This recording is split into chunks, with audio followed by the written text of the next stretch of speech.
Hi there, welcome to Dave in the Shed. I'm Dave and this is my little corner of the world, also known as the Shed Mahal. Now if you're into DIY, 3D printing and model trains, you've come to the right place. Now fair warning, I do things a little bit differently. I have cerebral palsy, which means sometimes things get a little bit creative around here, but hey, it just makes it more fun. So if you like making, fixing, and maybe even breaking things along the way, stick around. Hit that subscribe button and let's build something awesome together.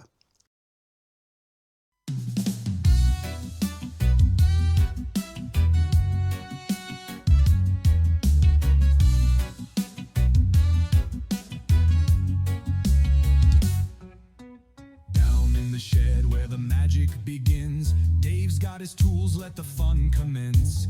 3D printing dreams, watch him come alive. With every little gadget, man, he starts to thrive. Blueprints in hand, technology so keen, building up the future like a crafty machine. Model trains rolling on a whimsical track. In this shed of wonder, there's no time to slack. Oh, Dave in the shed where the vibes stay high. Creating with passion, he's reaching for the sky. DIY master in a vibrant samba flow. Hope you enjoyed the video, let's get ready to go. Let's get ready to go. Well, hello and welcome to Dave in the Shed. Now I apologise, there was no video last week because I was crook as a dog, nothing got done.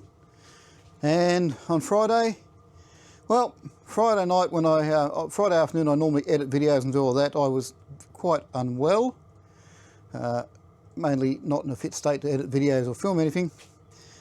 By Friday night a friend of mine said, actually, you're not good, I think we do need to get you to the hospital. I did. End up at Cowra, the local emergency department. Yes, the staff there decided that I did need some treatment. Had a bit of a grease and oil change, so to speak. They pumped some fluids into me and course of antibiotics. And I'm not 100% yet, but I'm getting better and feel a lot better than what I did last week, I tell you what. Funny thing was, I was a bit unwell Monday, Tuesday. I went to my GP first thing Wednesday morning. It was already an appointment I had. I was pretty good. I felt pretty good at the GP. I felt really good. In fact, the observations they took showed, yeah, all pretty good. Changed a little medication change and a top up and some scripts and on your way, Dave. Not a problem. Wednesday afternoon, crook as a dog. Wouldn't read about it. Anyway, antibiotics, we're on the right track now, I think. Yeah. I'm gonna wait till the test result comes back because they're going to take a few tests of samples and get back to me. I've got a fair idea what was going on. I don't want to speculate, but yeah, there'll probably be an update in the video down the track about that. Now, while I was off sick, my brain was working about ways I could improve things, and one of the things I decided, and I'll just put it in, I'm going to hardwire in this, for those who have been a follower of the Railway Channel, this used to be a cassette system where this was the end of the line, what we're looking at, and the train would come up here and this big timber cassette would pull out and rotate. And I had a couple of them made up to fit. In fact, since then I've stripped them all down and repurposed the track and purpose. So this is another one.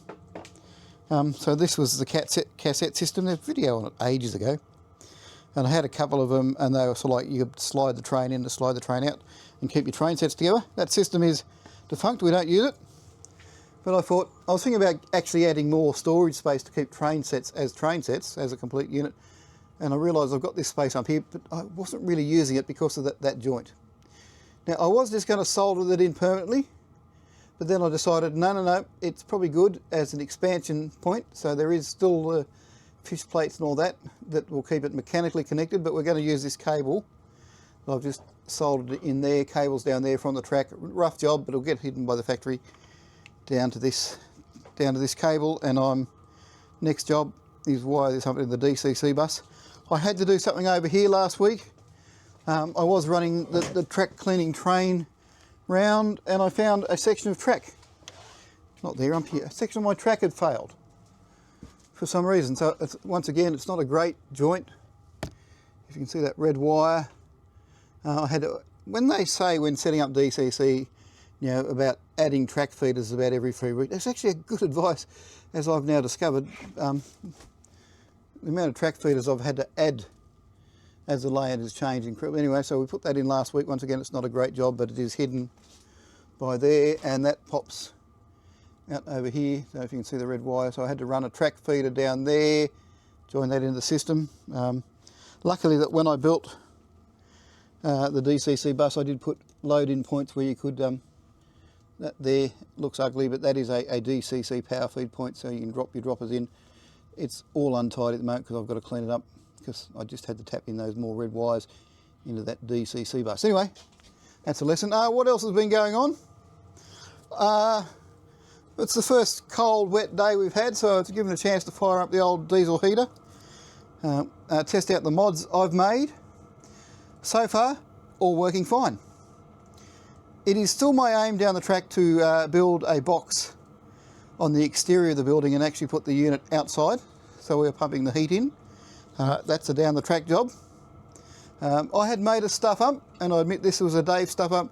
When I was working on this unit, I had changed the control system so it would automatically regulate itself to a set temperature, but there is a failing in that system because the temperature control sensor's in there, and the way I've got it set it up, every time you'd fire the thing up and get up to temperature, it's shut down because it's reading the temperature of this little area and it was too hot. I would like to go back to a temperature controlled system, but at the moment that's not practical. But we're working towards that, so the thing will regulate at a set temperature. And to do that, I've had to buy a few Mickey Duck pieces, but the machine is up and running. Our last service is it's only on, been running for 42 minutes this morning. I don't know if you can see the screen. It's only on level 2 at the moment. Well, actually, we'll go to 2. It's only on setting 2, which is good, keeping the place nice and warm. But we'll go over, have a wander. So what I need to do is, on this side, because the sensor is here in this panel, I need to move this panel out. So I've ordered an extension cable so we can move this control panel away from the heater, so it's further in the room, which will be easier to regulate temperature, and move the heat pipes. So there's more heat not under the unit but out further. So to do that, this is turned up. Good old VVOR. They're the people who supplied me the heater. So I've got a extension kit here, so I can do some bits and pieces. It'll more make sense when so I can extend the heat pipes and more evenly heat the space, which will be good.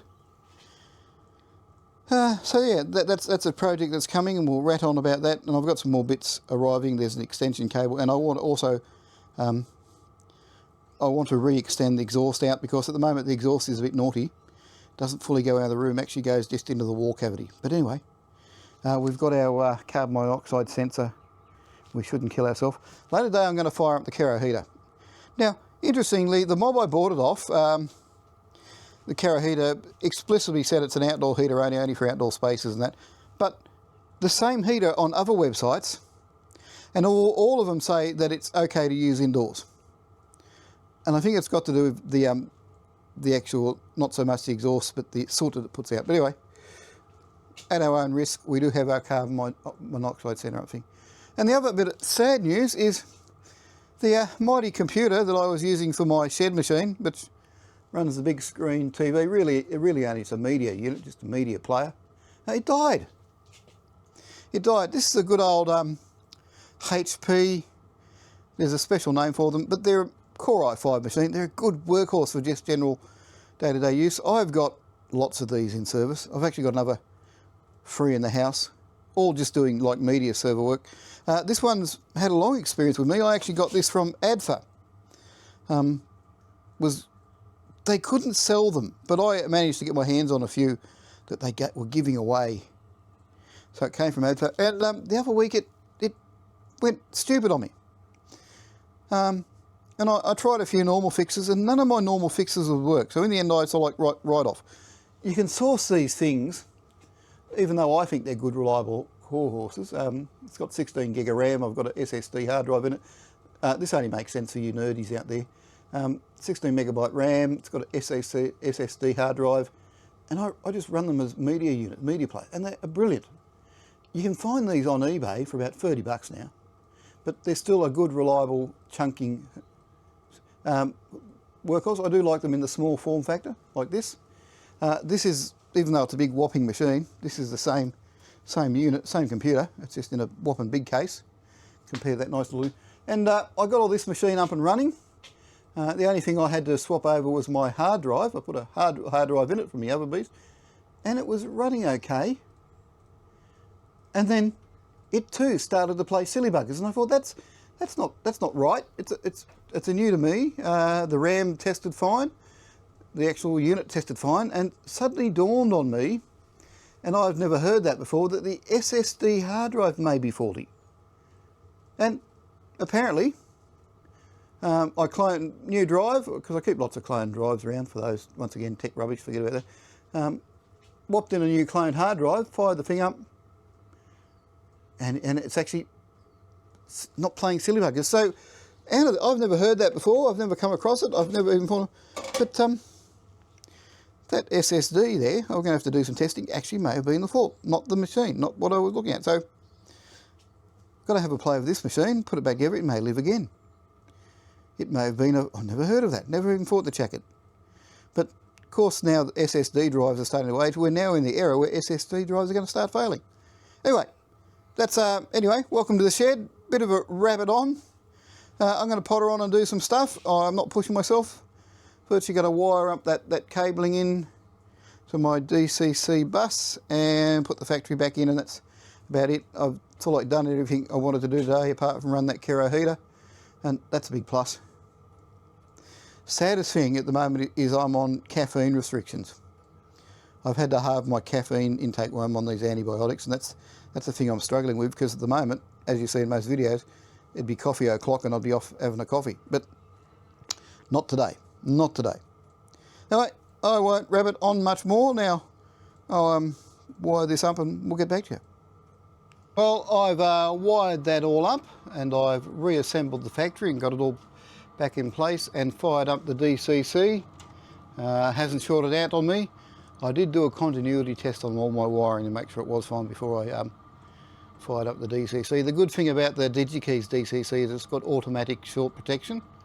If the loco or the layout goes into a short mode, it will drop the power out. It's actually good like that. As you can see, that's if you're looking for the factory, that cassette system. It's not easy. If I was going to use that system on the changes of the layout, it's not easy to use, because to get that cassette out, and it's got to slide out towards me this way around the layout. For it to slide out, all those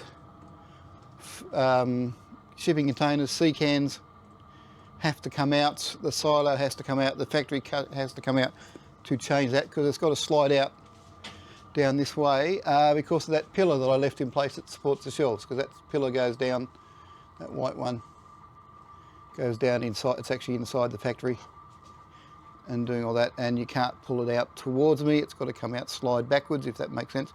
Now because I'm filming this on May the 4th, you won't be watching it on May the 4th, but you're watching this, and happy Star Wars Day. May the 4th be with you. Yes, happy Star Wars Day. So another thing I'll tell you, I've been, because I was stuck in the office and stuck off deck doing some other stuff, I've been searching the eBays, the old Fleabay. Got some bids in on some interesting items that I won't jinx myself by talking about them, but I got some stuff for some future, let's say locomotive-based products that I've got bids on. Just keeping an eye on stuff. If I get them cheap, I'll be happy. But yeah, got some stuff which is it's second-hand, but good value second-hand. It's very hard to buy good value bargains these days on Fleabay. Even for something that's good condition used, people want almost new prices. I was giving up on Fleabay, looking for bargains, but I found a couple. We'll just, yeah, wait for the auctions to run their course. Anyway, that's all back up and running. Happy with that. Going to go and have a glass of water, because I'm feeling a bit parched, a little bit dehydrated, so not a coffee. Going to go and have had some water. Might give the Kero heater a quick run, and that'll be it for today. Now I've taken the Kero heater outside, set it up on this lovely frame that I built because, whoop, dropping stuff on the ground.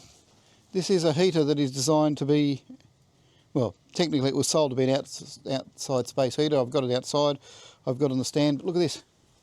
This is the first time this fired up. Look at that coming out the top of it. That lovely, as we used to call in the fire brigade, unburnt fire products. This is the first time this thing's been lit, so that may be the reason, but it is pumping out some smoke. So I can understand why you wouldn't want to run this inside. You wouldn't want to be breathing that in.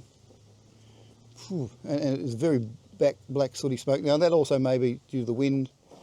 It is quite windy. When I put it outside, it was like, I thought, oh, it's nice and clear, it's clearing up. I'll give that heater a run outside to burn it in, and wind picks up. Always the way when you're playing with everything with fire or smoke or anything like that, and you think, oh, it's a good day to do that, you start up what you're doing, and yeah. Anyway, you don't want 5 minutes of movie of Dave playing around with a Kero heater, but yeah. But it is pumping out some smoke. I'm glad I didn't do that inside. I've got to work out how to drive this thing again. Shouldn't be having that flame out the top. It should just be having a nice red glowy basket, but that could be due to burning in the new wick. Oh, look at that black, yeah. Look at that black sooty smoke. Look, it is pumping out some heat, which is a good thing, but I think we've got too much on it. What is it? Wick too high. Wick going out, I don't know. Anyway, I'll get back to you. Talk to you later. Well, hello and welcome to Wednesday morning.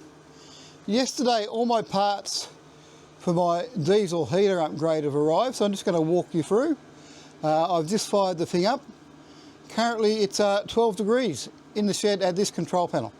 Now, I ordered an extension cable for the control panel and mounted it here on the wall, virtually central over the workbench. So that black cable running down there goes across and down into the heater. Now I removed the control panel and the mounting bracket. So I've put the original controller mounting bracket, bolted it on, which was on the front of the diesel heater, on the wall, and there is now my control panel. The purpose of moving this over here is if I want to use the temperature control mode, the screen's just gone to sleep. If I want to use the temperature control mode of the heater, I can, because when it was over on the heater, if you look in the previous videos, if you wanted to use this as temperature controller with the control unit over the heater, as soon as the heater heats up, the heater would shut down. Currently the room is 13 degrees, but anyway, I'll bring you back to this. So there is that black cable here. I will have to tidy it all up when the system all works. So it runs down. I bought this as a complete setup unit, but I've now modified it only because I've learnt more and done more. So that is the control cable. I've used the hole where the control cable used to went to.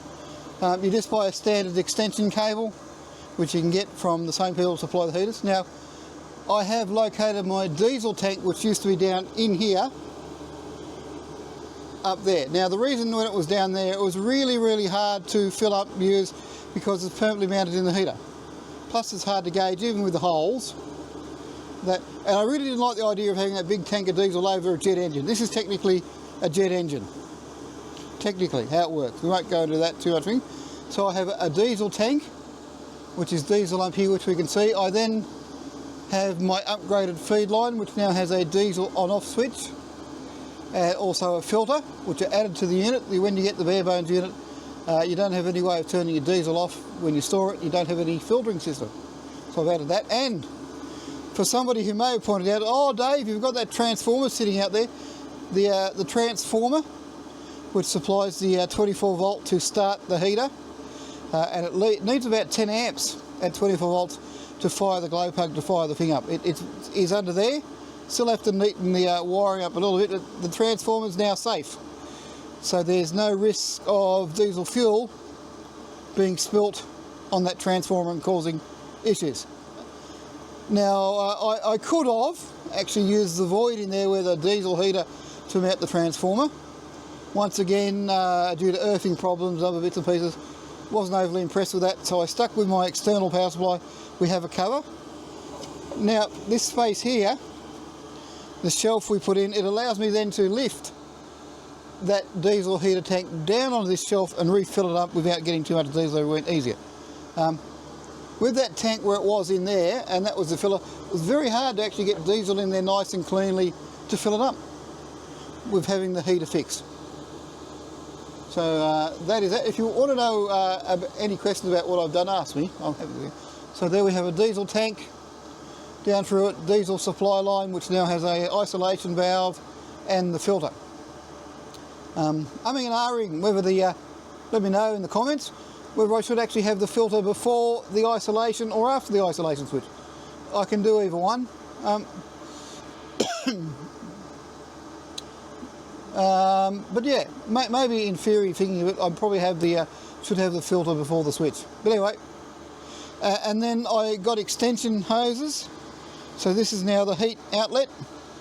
So it spreads the heat out more because I want to try and spread the heat out. That I 3D printed up brackets, all this green stuff.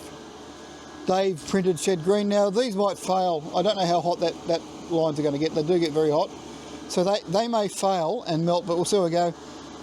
I could replace them using some good old builder strap. Anyway, for now, we have 3D printed adapters holding that. So both of those are now heating outlets, which spreads the heat out because we want to heat up the shed, not just one corner. Now, this corner was originally set up to have a pot belly stove. So we lined all the walls in fireproof sheeting and put those witch's hatty things, I'll show you outside a sec, for the heat line to go through. But that little pot belly stove we had was a total failure. It just put up too much smoke, it didn't burn properly, it was useless in a shed environment. It's now a garden ornament. It's now a garden ornament. So that's how this corner was set up. Now I built this stand out of bits and pieces. That future plan may be still to actually have the burner component, this red box, outside, but we'll see how we go. Vast improvement, so I'm happy with that. Let's go for a walk outside. I'm yelling over the heater because I've got it running flat, chat. Let's go for a walk outside, show you something, because I had a bit of a disaster out here that I fixed. Now, you will hear the exhaust noise, so we're going out to the exhaust. We're going to go right round for a bit of a wander.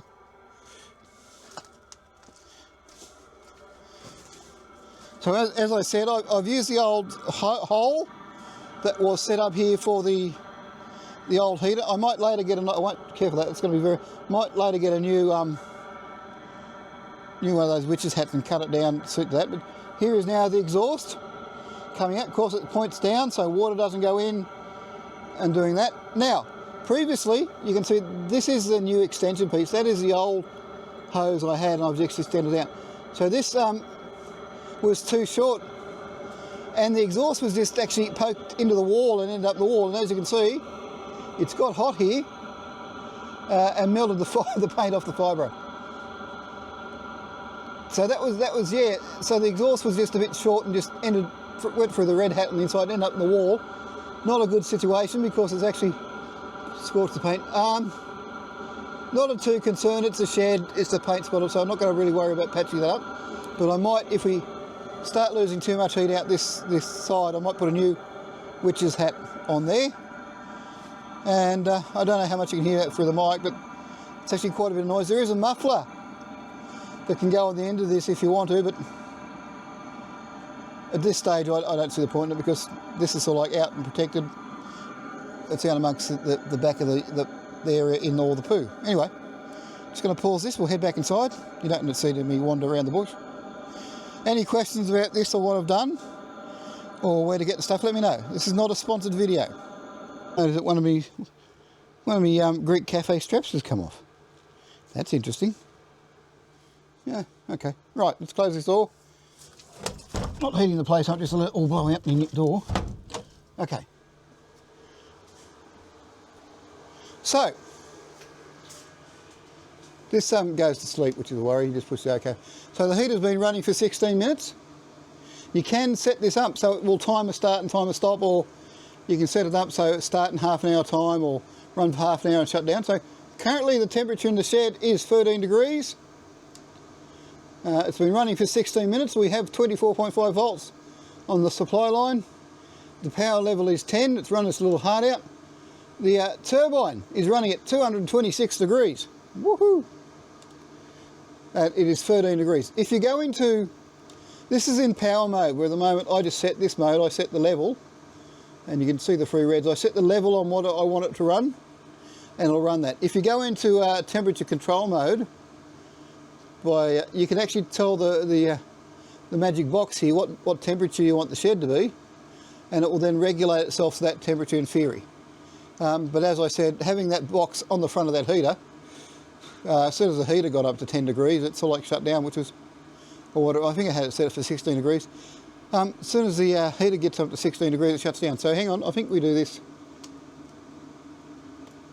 Okay, so I've just put it into temperature control mode. So currently the temperature in the shed is 30 degrees. Now I want it to heat to 30. I don't want it to heat to 30, that's just a waste of energy. But if I set this to 20, push OK, it now should regulate that heater to 20 degrees. So when the temperature in here hits 20, the unit should now throttle down. That's 20 degrees where this box is. The unit should throttle down and keep the shed at 20 degrees. We'll soon find out if that works or not. Anyway, that's an update on the diesel heating side of things. If you have any questions about what I've done, how I've done, let me know. And I am going to move on to a few more projects, plot around, and not yell. I seem to be yelling over the sound of the heater. It is a little bit that, but the noise is not too bad. It's a bit noisy because it's in full throttle.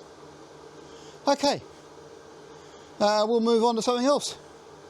I feel like at times I'm yelling over the heater, but I'm not. So what I've got here, I'll just show you, these are the elliptical roof puff and billy guard van. There is some debate over what should be the coding of these, but to me they are just a NC, N for narrow gauge, C for a guards van, or guards goods van. Some people are saying there is debate whether the elliptical roof van was ever made. Well, don't care. This is my railway.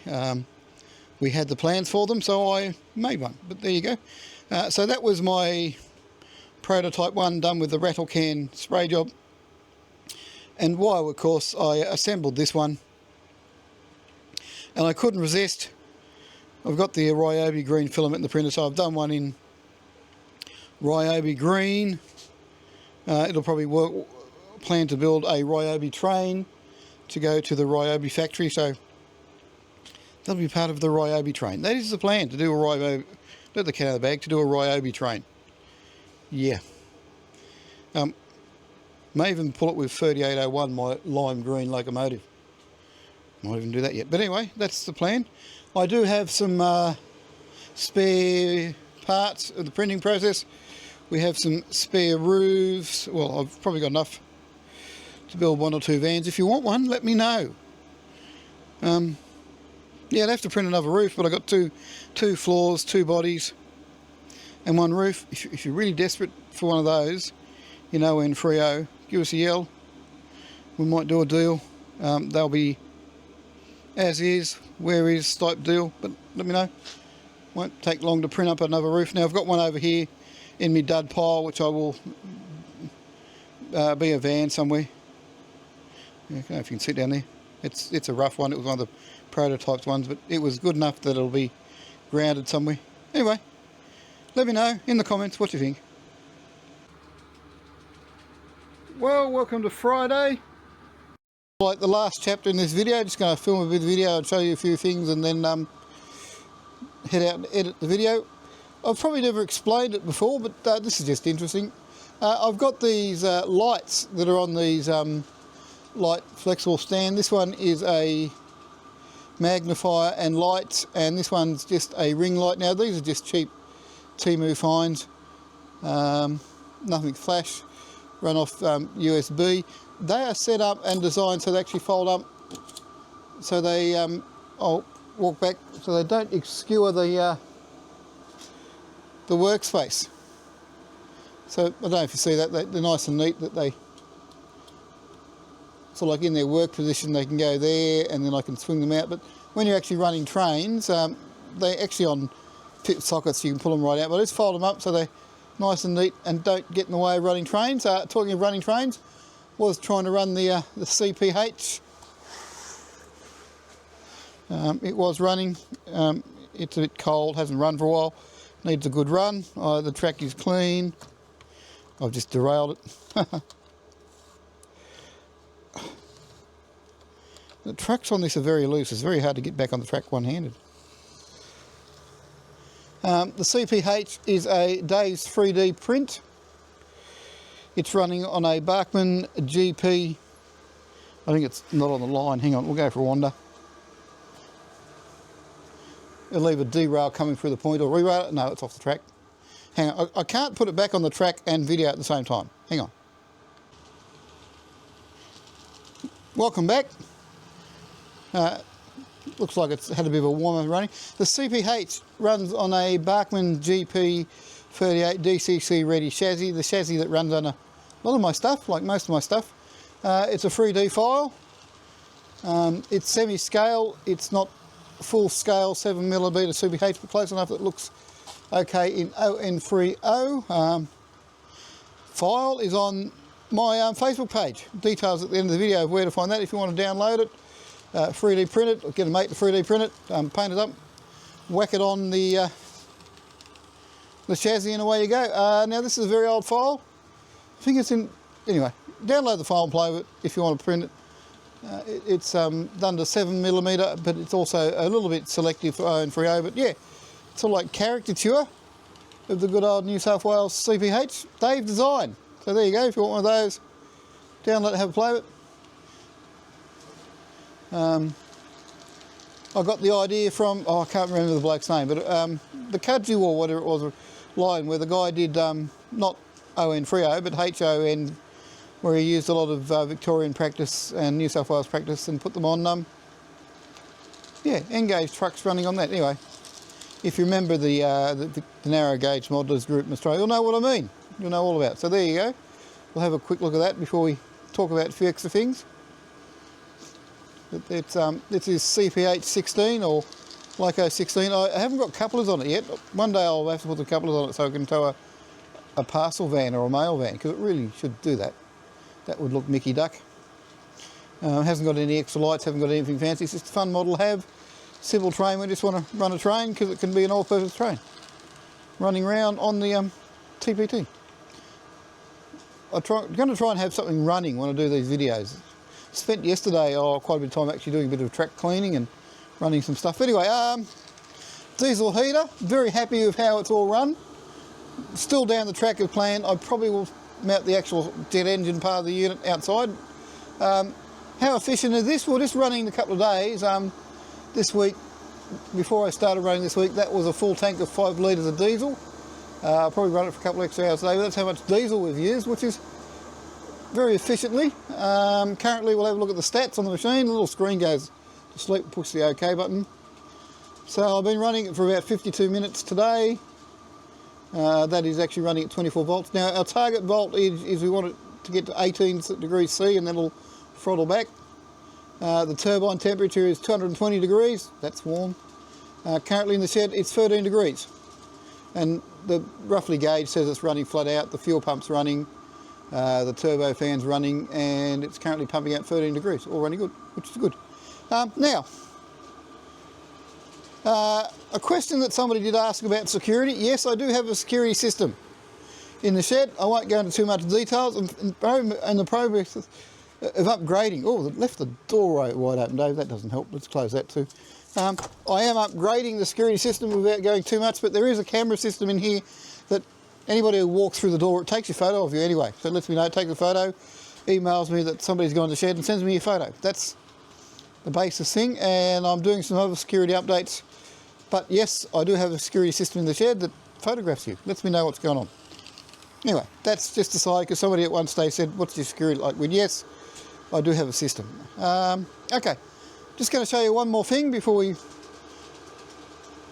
finish up with that. Oh, I did run some trains yesterday, so I decided at the end of the day that I'll try and get all the locos back to where they're meant to go. So the Norfolk Island Railways locos are over in the shed. D9, had to replace a couple of them. D9 are broke, they stay shunting, and D36, they are over here where they live. There's a dog sitting there for something. Something's going to get a new engine, or something's going to get new, waiting there at the workshop. So yeah, oh, pine tree down. Anything else to show you?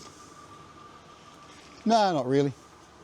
Spare locos over here. Oh look, the Ryobi van made it up to the Ryobi factory, and they made it there. The dockside shunters that do all the work around the dock are here where they live at the servo. Now, speaking of at the servo, if you follow the Victorian Narrow Gauge Modelers group, or the Australian, yeah, I think it's on Facebook, anyway, Facebook group, Victoria Narrow Gauge, something popped up about a kit that's made in Poland, and they showed photos of these kits and said, oh, does anybody know where they can get them in Australia? Well, I'm going to confess to a little bit of thing here. I went on and found out which SCART company in Australia was distributing, ordered one, and then told everyone where to get them. So I made sure I got mine. But here is, now it is 1:48 scale. This is designed for the military modelers out there. I've already opened this and to like stage it, we've put it back here. So it's an amazing kit of workshop parts.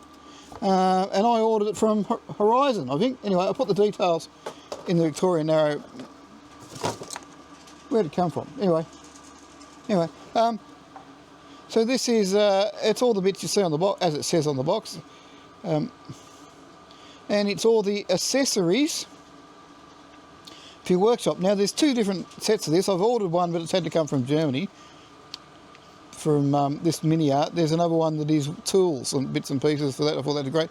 So these, yeah, I'll use these to detail the servo and the workshops. Isn't that fantastic? This is not a toy.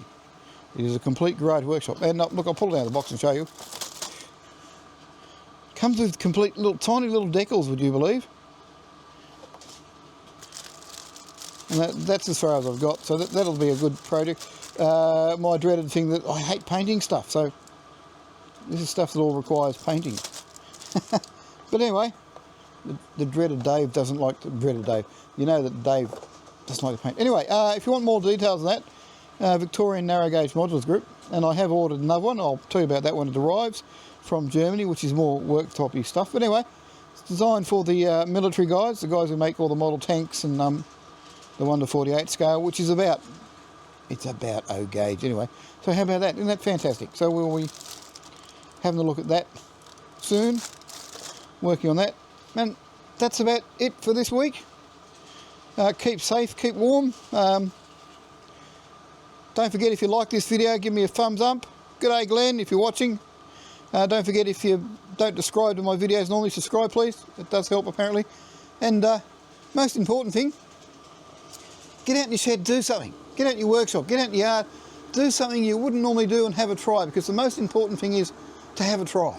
We've got to keep the old numbskulls active, especially as us blokes we get older, and the best way to keep active is mentally well is do something different, have a bit of a challenge. And if it's something you wouldn't normally do or don't know if you can do, have a try. Have a try, because you don't know what you can do and what you can't do till you try. Oh, look at this stuff over here. I went all the trouble to print up those fancy brackets. I even indexed them. Look, even made a left and a right bracket and got them all nice and level on that stiffener. And yeah, I'm going to have to, when the tank's low and not full, I'm going to have to take it off and adjust it, because the tank's got to be up a bit, not level. How about that? Index them. I don't know if I showed you that earlier. Left and right brackets, printed it all up, and got it all nice and neat and got it all level. And one of those jobs where it actually helps better to not be level. Good on you, Dave. Anyway, that's it. We'll go and have a look at the CPH running. Hope you have a good week. Keep safe, keep well, keep warm.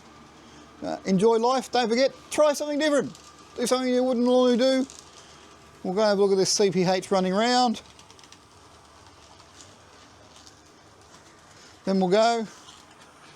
I'm not going to push me luck and hang around when it's too cold in the shed. You know, that's really silly. We just keep it warm, keep it comfortable so we can do some stuff. But anyway.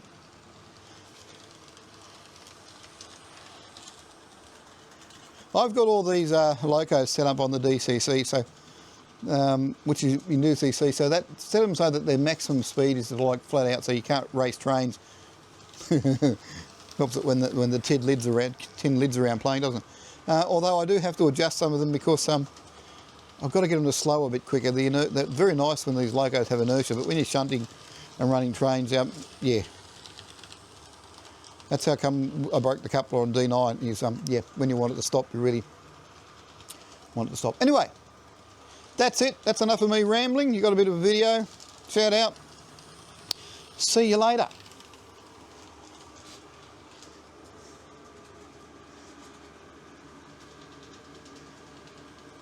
Roll credits, Dave, over the top of this CPH runaround.